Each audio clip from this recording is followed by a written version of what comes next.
Buen día, buen viernes. ¿Cómo te va a vos que estás acompañándome desde el otro lado de la pantalla y del micrófono?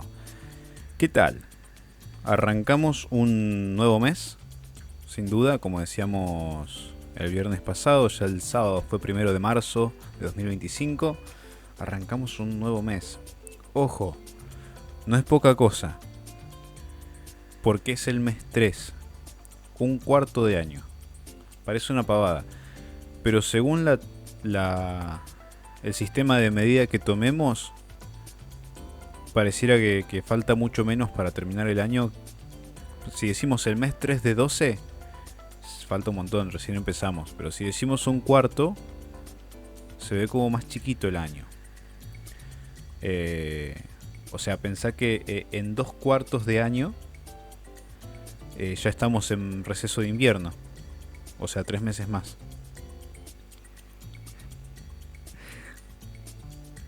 La ansiedad por las vacaciones y eso que recién empiezan las actividades. Pero bueno, estamos en un cuarto de año. Marzo. Hoy creo que es 7 de marzo, así que se completa la primera semana del mes. Además, un mes tiene 4 semanas, a lo sumo 5. Entonces también ya se pasó un cuarto de semana, un cuarto de mes digo. Según el régimen de medida que establezcamos, podemos ver aparentes diferentes resultados cuando estamos hablando de lo mismo. Eso es lo que muchas veces intento hacer en este espacio.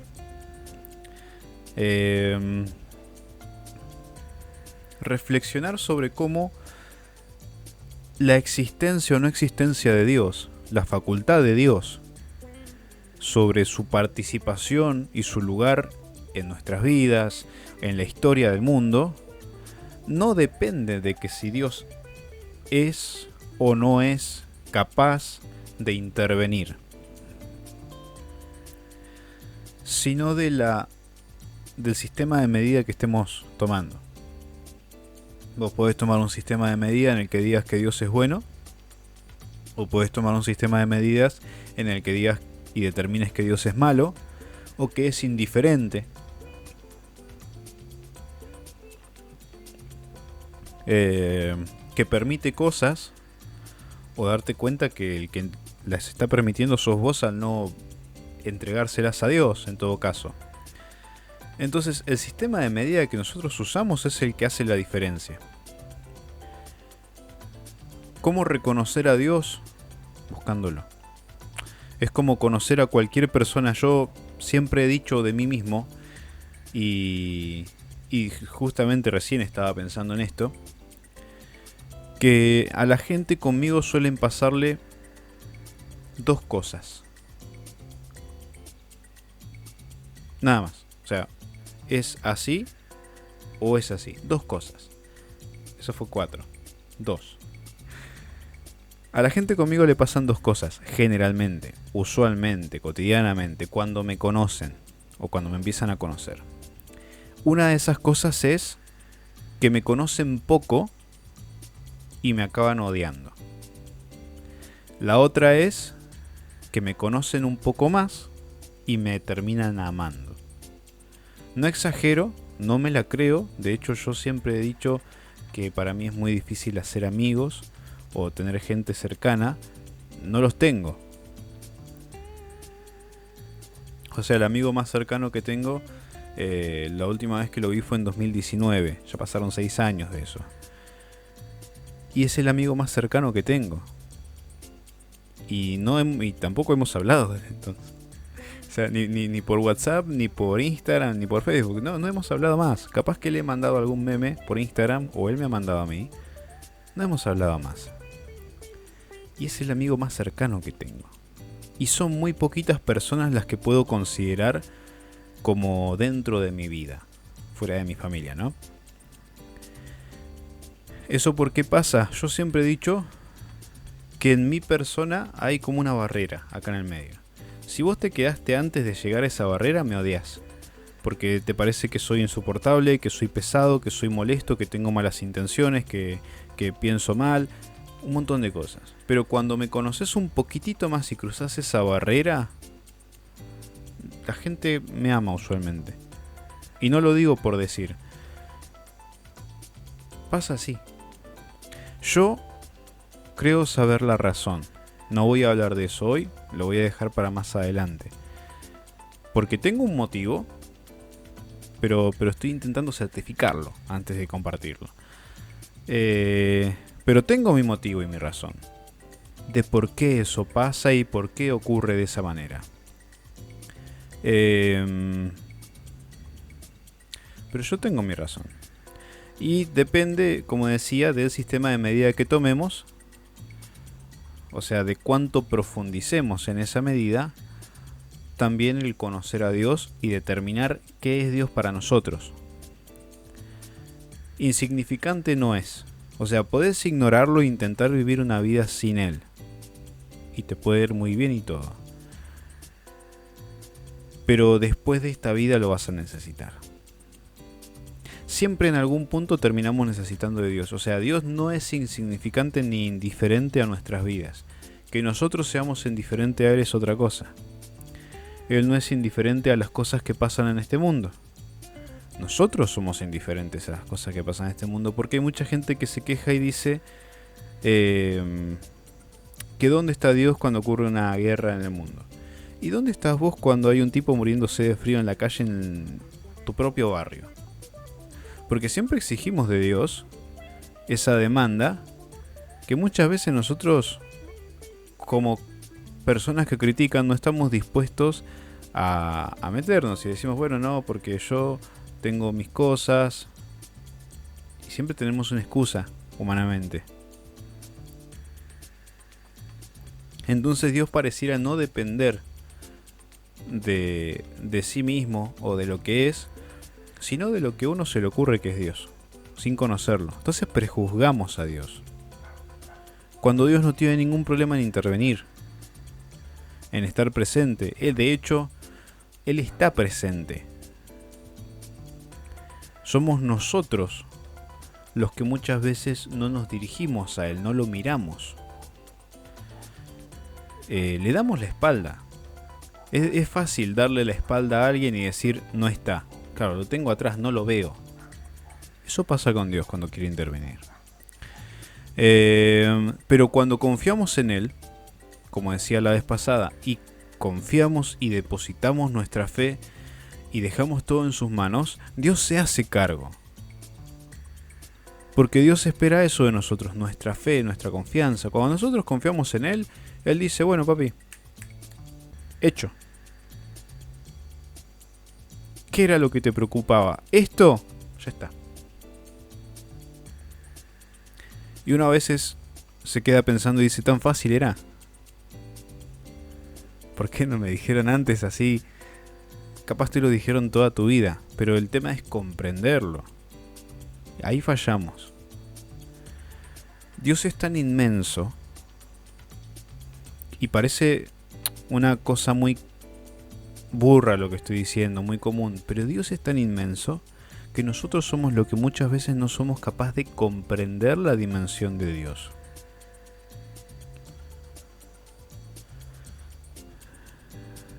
Lo pongo con un ejemplo.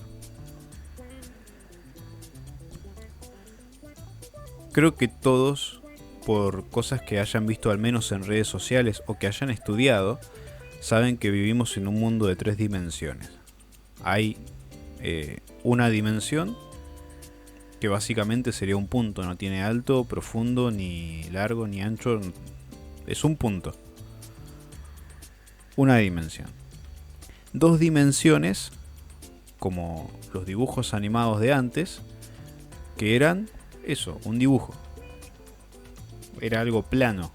Ahí tenías algo de 2 dimensiones. Hagamos un ejemplo con figuras geométricas. Vos tenés un punto y ahora tenés en 2 dimensiones, podés tener un círculo, podés tener un cuadrado, un rectángulo, un triángulo, lo que se te ocurra. Y después pasamos a 3 dimensiones, en donde ya no es un círculo, sino que es una esfera, ya no es un cuadrado, sino que es un cubo, ya no es un triángulo, sino una pirámide.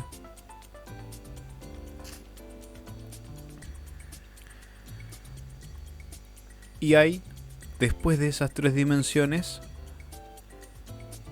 una dimensión extra, que son las 4 dimensiones, que es donde tenemos elementos como el tesseracto, que es un cubo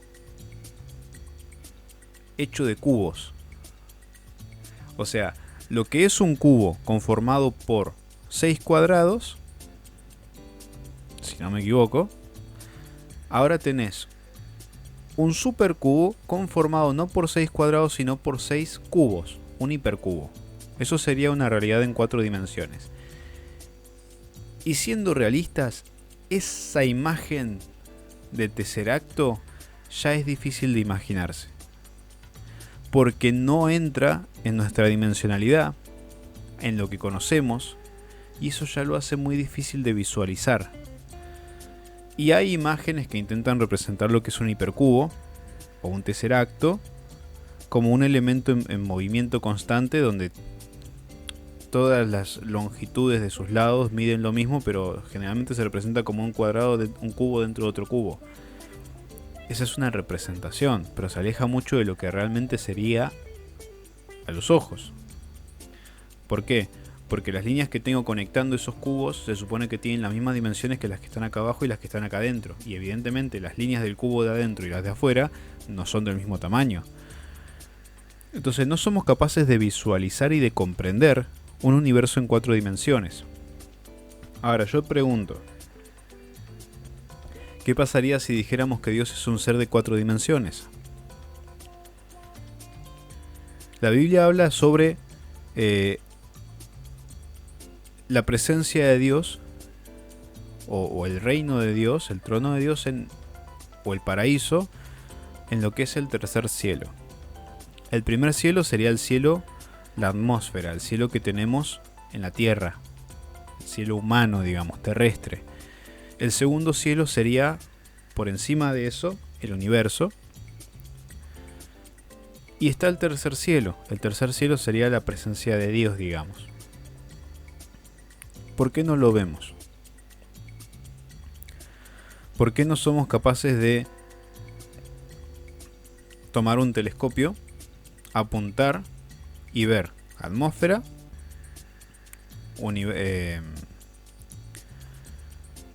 espacio exterior y tercer cielo? Porque estamos hablando de otra dimensión, evidentemente, que no somos capaces de comprender. Vos pensá en esto: si los seres en 2 dimensiones tuvieran la posibilidad de no ser seres inanimados, sino que tuvieran vida propia,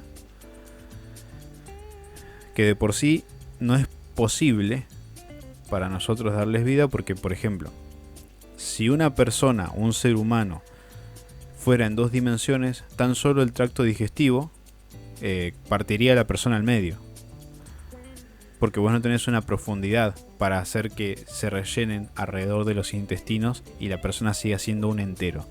Entonces, tan solo el tracto digestivo dividiría a la persona a la mitad, lo parte en 2.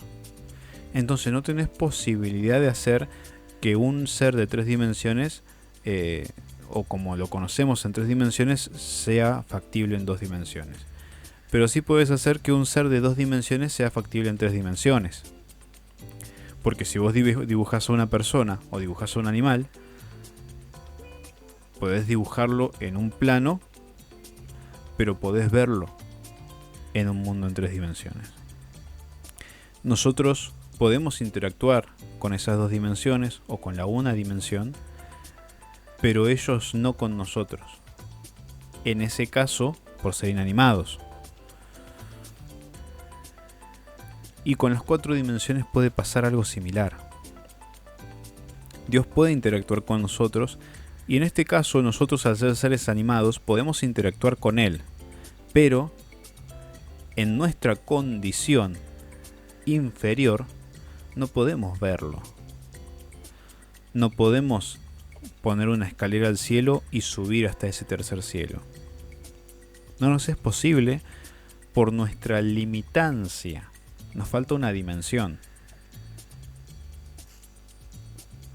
que nos permita acceder, que es lo que se nos otorga cuando morimos y Dios, como se dice, nos lleva a su presencia. Entonces, si no somos capaces de comprender a Dios porque no somos capaces de buscar a Dios, ¿cómo nos quejamos de que Dios no está? O de que no interviene. Dios interviene cuando le damos el lugar. Como decía, nosotros al ser seres animados, podemos interactuar con Él, así como Él puede interactuar con nosotros. Él tiene mucho más poder sobre nosotros que nosotros sobre Él. Así como yo puedo borrar un dibujo o redibujarlo, Él puede alterar nuestra realidad de cualquier forma. Pero nosotros no podemos alterar la suya.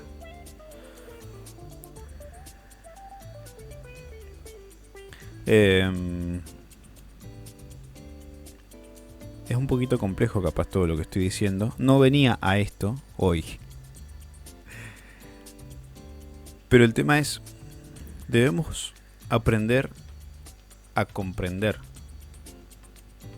y a depender de Dios.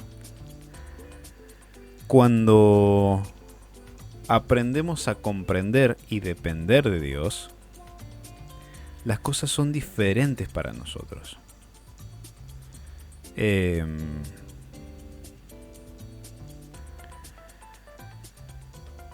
Y todo depende mucho de nuestras decisiones. Y nuestras decisiones, ojo, que no estén movidas por emociones. Uno muchas veces toma decisiones estando enojado, estando triste, estando molesto, e incluso estando demasiado feliz. Y está mal. Uno no debería tomar decisiones estando feliz, ni estando enojado, ni estando triste, ni estando molesto. Porque uno no es objetivo, uno no es claro. Entonces tenemos que aprender a evadir, a evitar tomar decisiones en esas circunstancias. ¿Sí? Pero solemos hacer eso. Habitualmente tomamos decisiones cuando no deberíamos tomarlas. Y esto es una cuestión de tomar decisiones. Porque el comprender es tomar una decisión. Es saber reconocer la diferencia o mi incapacidad o la incapacidad del otro para poder ponernos a un mismo nivel. Quiero contar un ejemplo, una situación que a mí desde chico siempre me ha resultado un ejemplo muy grande para mi vida en general, que es mi abuela. Cuando mi abuela se casó cuando tenía 15 años. Fue madre por primera vez de mi mamá cuando tenía 20, si no me equivoco. Y a los 22 años, no voy a entrar mucho en detalle, me gustaría poder hacerlo, pero al menos hoy no voy a entrar mucho en detalle en el caso. Empieza, digamos, a entrar en una crisis depresiva. Tiene depresión, pasa por muchos tipos de pensamientos nocivos para su vida y para los de su familia. Mi familia también, obviamente. Contra mi abuelo, contra sus hijas, porque para ese momento ya tenía 2 hijas. La segunda nació justo en esos... mi tía nació justo en ese momento.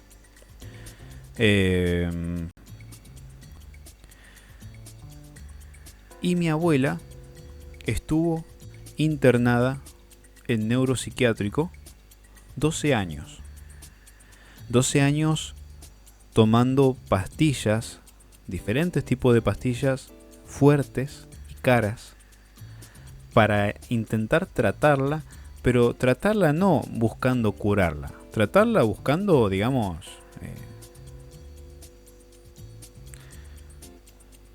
eliminar, o no eliminar, calmar o rebajar las tendencias violentas. O sea, era mantenerla sedada, mantenerla babeando, sentada en una silla ahí tirada. Estuvo 12 años en esa condición. 12 años en los que eventualmente salía, le permitían como hacer salidas para ir a su casa, para estar con su familia, con sus hijos, con su esposo. Eventualmente salía, iba a casa y los pensamientos eran de matar a la familia y de suicidarse, de prender fuego a la casa, de un montón de cosas así.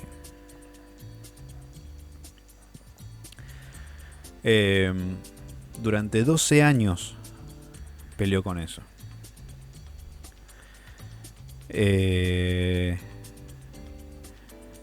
Y las partes que hay muchos, ellas la he escuchado contar muchas veces esto. Este año la he escuchado contarlo con mucho detalle, mucho más que otras veces. Hoy tiene 70 y tantos años, 75, por ahí. Estamos hablando 50, 52 años después. Mi abuela cuenta, y a mí hay muchos detalles de esa historia que me impactan muchísimo.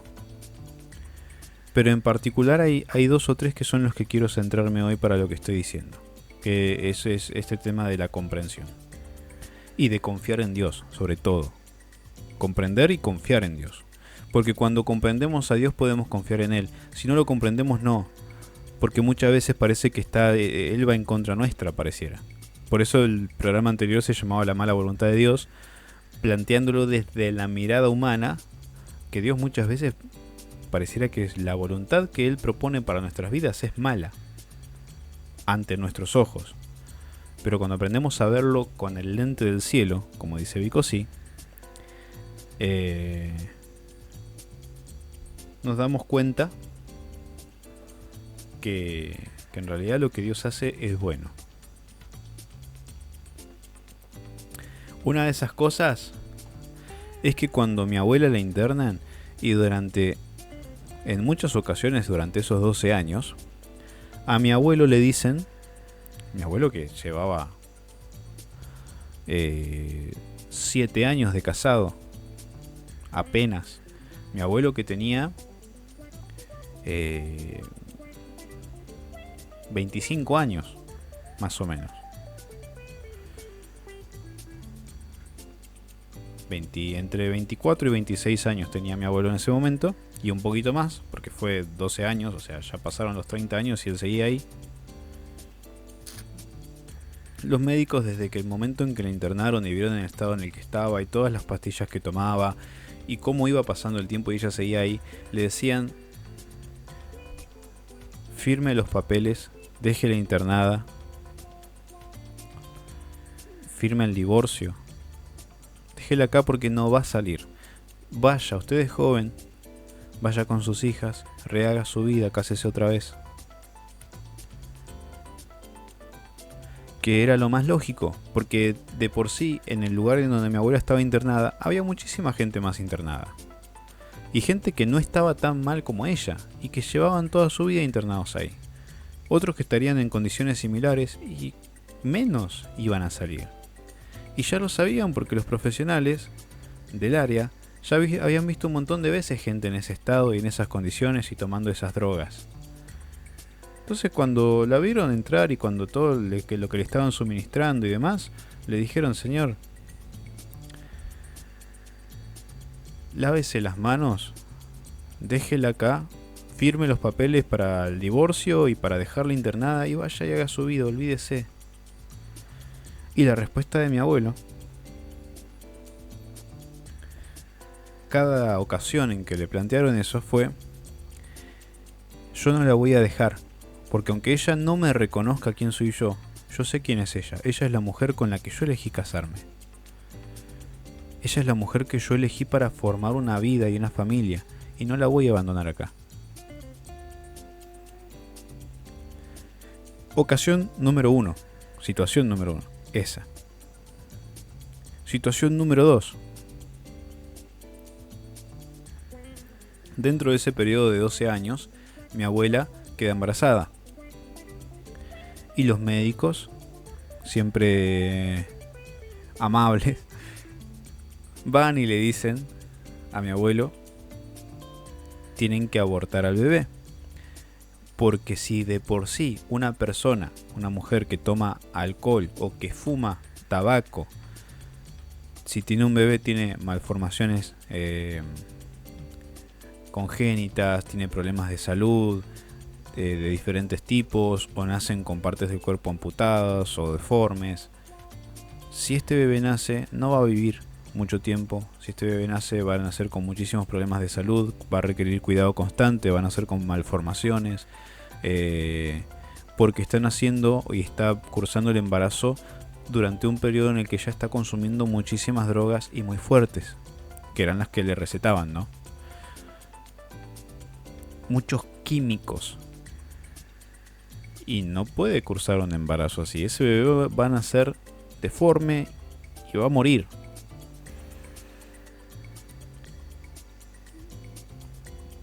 Por todos los problemas de salud que va a traer.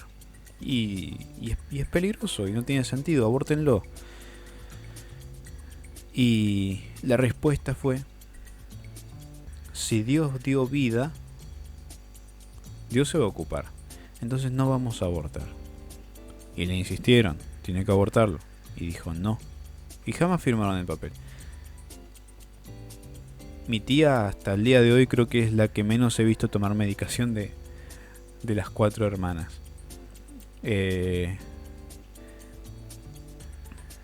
Nunca tuvo un problema mi tía. Desde ese momento que nació yo nunca la vi tener un problema de salud. A mis otras tías sí, por diferentes razones. Yo a mi tía siempre la vi muy sana. No nació deforme, no nació con ningún problema congénito. Porque Dios se ocupó. ¿Por qué se ocupó Dios? Porque pusieron su confianza en Él. O sea, ¿a qué voy con esto? Después de 12 años, podría contar muchísimos detalles más, ¿no? Pero después de 12 años, mi abuela sana. En una campaña evangelística, mi abuela sana y nunca más. O sea, no volvió nunca a ese lugar. Sanó completamente. Entonces, fuera de todos los detalles que quedaron en el camino, ¿no? Por contar esta historia, que son algunos también muy impactantes. ¿Cuál es el punto?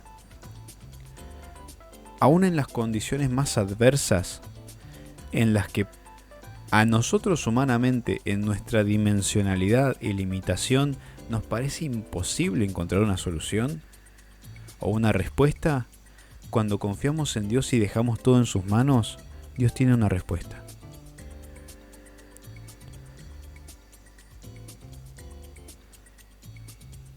Es grandísimo lo que Dios hace, pero cuando nosotros confiamos en Él y ponemos todo en sus manos, en nuestra dimensionalidad, como decía, en nuestra dimensionalidad, es difícil comprender a Dios al punto de confiar en Él ciertas cosas. Pero aunque sea devastador lo que mis ojos ven en el presente, si yo pongo todo en sus manos para confiar en Él, Él hace que las cosas resulten bien. Él propicia todo para el bien de quienes lo aman.